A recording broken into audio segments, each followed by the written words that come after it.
নমস্কার বন্ধুরা, আমি এসে গেছি শিবানী রান্নাঘরে।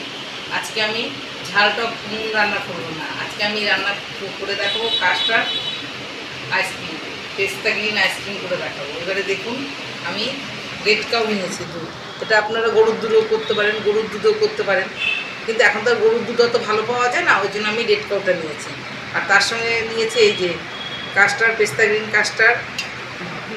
এই যে এটা করতে লাগবে কাস্টার্ড পাউডার, আমুল দুধ, চিনি আর রেড কাউ দুধ। এইগুলো দিয়ে আমি বানাবো। আমি ইলেকট্রিক ব্লেন্ডারে পেস্ট করব না, আমি এটাকে মিক্সিতেই পেস্ট করব, কারণ ওটাতে করলে খুব ফোলে। কিন্তু আমি ঘরোয়া মতো যেহেতু করব, আমি মিক্সিতেই এটা পেস্ট করে দেখাবো আপনাদের। আমি এইভাবে করে এটা করব। এই দেখুন, আমি দুধটা জাল বসিয়েছি। এবার এটাকে নেড়ে নেড়ে খুব ভালো করে গরম করব, অনেকক্ষণ করব আমি। এবার দেখুন, আমি নর্মাল দুধে কাস্টার্ডটাকে গোলাচ্ছি, কারণ এই নর্মাল দুধে গোলানোর একটাই কারণ, গরম দুধের মধ্যে দিলে এটা দলা দলা হয়ে যাবে। হ্যাঁ, সেই জন্য আমি এই ঠান্ডা দুধটা দিয়ে এটাকে ভালো করে মিক্সড করে নিচ্ছি। দেখুন, দুধটাকে আমি খুব ভালো করে নেড়ে নেড়ে জাল দিয়ে নিয়েছি। এবার আমি চিনি দিচ্ছি। এবার যে আন্দাজ মতো চিনি, অনেকটাই চিনি দিতে হবে। আমি দিয়ে দিলাম চিনি। এবার চিনি দিয়ে আর একটু নেড়ে জাল দেবো ভালো করে দুধটাকে। এবার চিনিটাকে ভালো করে মিলিয়ে নিই দুধের সঙ্গে।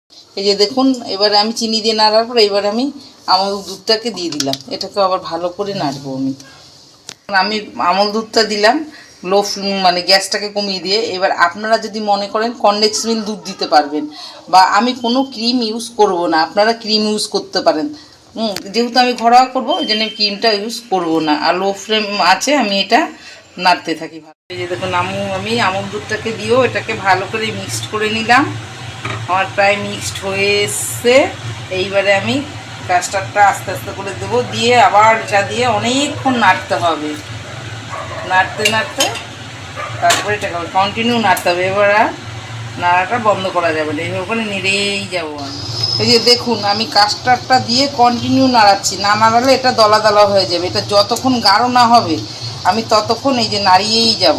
এই যে এটা একদম গাঢ় হবে, আর এরকম করে নাড়তে হবে, না নাড়লে এটা ডেলা ডেলা হয়ে যাবে।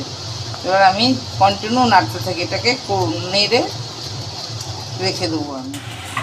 এই যে দেখুন, আমি এইরকম হয়ে এলে একদম গ্যাসটাকে অফ করে দেবো। অফ করে দিয়ে আমি এটাকে ঠান্ডা করার জন্য কন্টিনিউ নাড়তে থাকবো, ঠান্ডা হওয়ার জন্য, যতক্ষণ অবধি পুরো ঠান্ডা না হবে। আমি গ্যাসটাকে অফ করে দেবো। এই যে দেখুন, আমি এটাকে মিলিয়ে সব কিছু দিয়ে এইরকম করে এই পর্যায়ে এনেছি। এইবারে এইটাকে আমি মিক্সিতে পেস্ট করব, করে এয়ারটাইট কন্টেনারে রেখে ম্যাক্সিমাম 12 ঘন্টা আমি ফ্রিজে স্টোর করে দেবো। তারপরে এটাকে বার করে আমরা খাবো। এই যে দেখুন, আমি এটাকে 2 থেকে 5 মিনিট মতো মিক্সিতে পেস্ট করলাম। করে যেহেতু আমার আমি উইপারটা ইউজ করিনি, আর কোনো ক্রিমে দিল না, একদম পুরো ঘরোয়া মতো আমি করেছি। সবাই খেতে পারবে, এটা কোনো আর্টিফিশিয়াল জিনিস দিইনি, আমি একদম ঘরোয়া মতো করলাম। এইবার আমি এটাকে একটা এয়ারটাইট কন্টেনারটার মধ্যে ঢেলে দিচ্ছি। দেখুন, এটার মধ্যে ঢেলে দিলাম আমি।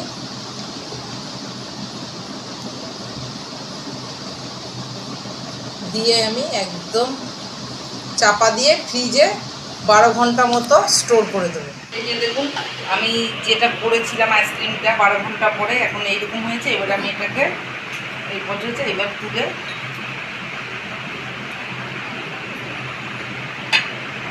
আমি সবাইকে খেতে দেবো।